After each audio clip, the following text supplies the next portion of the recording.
विनोद, ये देखिए तीसरे मोर्चे की, और आपने इतने साल राजनीति देखी है, वो तीसरा मोर्चा भी देखा है आपने 90 के दशक में जो बना था।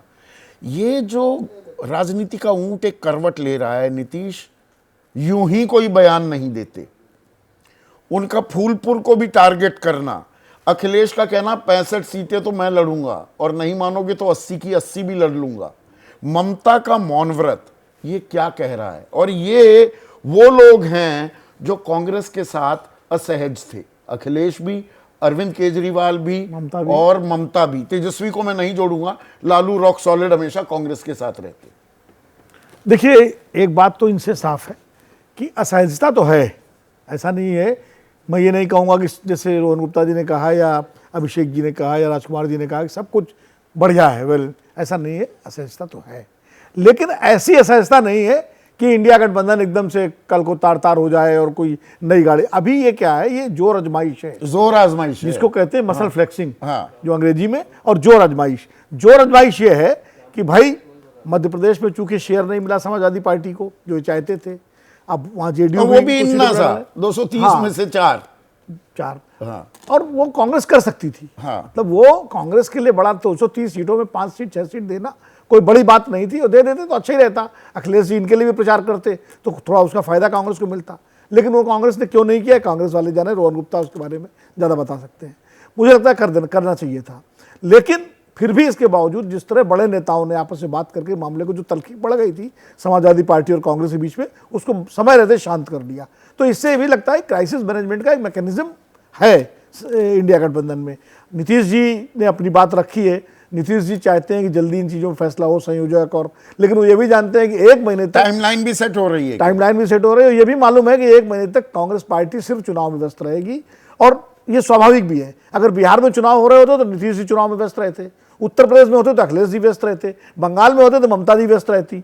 अब चूंकि इन सबका मध्य प्रदेश में, राजस्थान में, छत्तीसगढ़ में स्टेक नहीं है, इसलिए उनको लगता है जल्दी कुछ होना चाहिए। और वो आपकी बात सही है कि कांग्रेस चाहती है कि 5 राज्यों में बढ़िया प्रदर्शन करने के बाद जब हम टेबल पर बैठे हैं तो हम कहें कि भाई देखिए हम भी जीत के आए हैं, और जीती हुई कांग्रेस या जीतती हुई कांग्रेस के साथ जो गठबंधन के दल हैं उनको थोड़ा सा उसकी स्वीकार्यता बढ़ेगी। और जो ये रीच आउट करने की बात है, एक बात और जो साफ आ रही है कि सलाह मशवरा, विचार विमर्श, आपसी बातचीत भी थमी हुई है।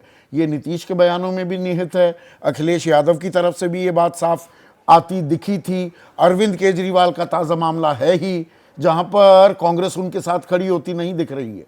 तो यहाँ बड़े पेड़ को झुकना पड़ता है, दरिया दिली दिखाने की जो बात है, वो ओनस, वो जिम्मेदारी कांग्रेस के कंधों पर लाए करती है। देखिए, कांग्रेस की एक सबसे बड़ी समस्या ये है इस समय कि कांग्रेस का जो शीर्ष नेतृत्व है, शीर्ष नेतृत्व से मेरा मतलब राहुल गांधी और खड़गे साहब नहीं है, वो तो शीर्ष नेतृत्व, जो उनके और जो नेता हैं उनमें कोई ऐसा नेता नहीं है जिसको गठबंधन राजनीति का पर्याप्त तजुर्बा रहा हो, जैसे अहमद पटेल को था, क्योंकि 10 साल उन्होंने यूपीए सरकार चलाई थी।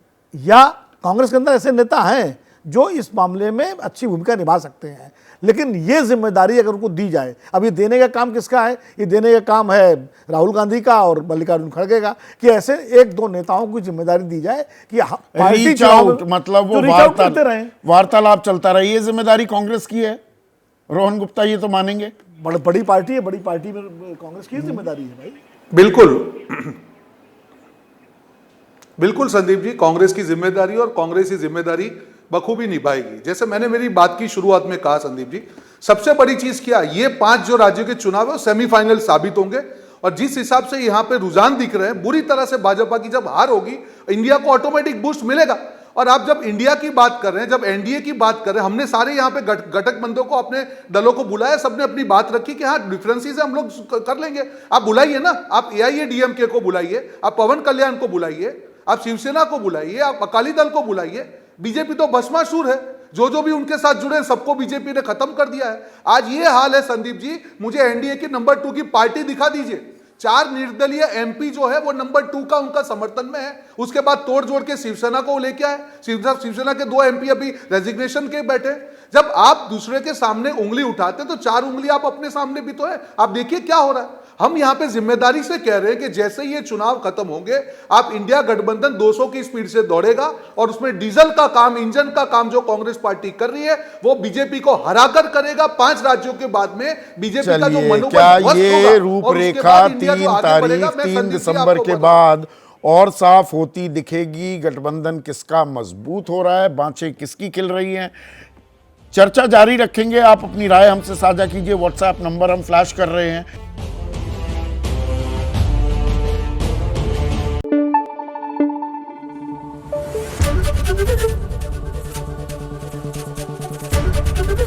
एबीपी न्यूज आपको रखे आगे।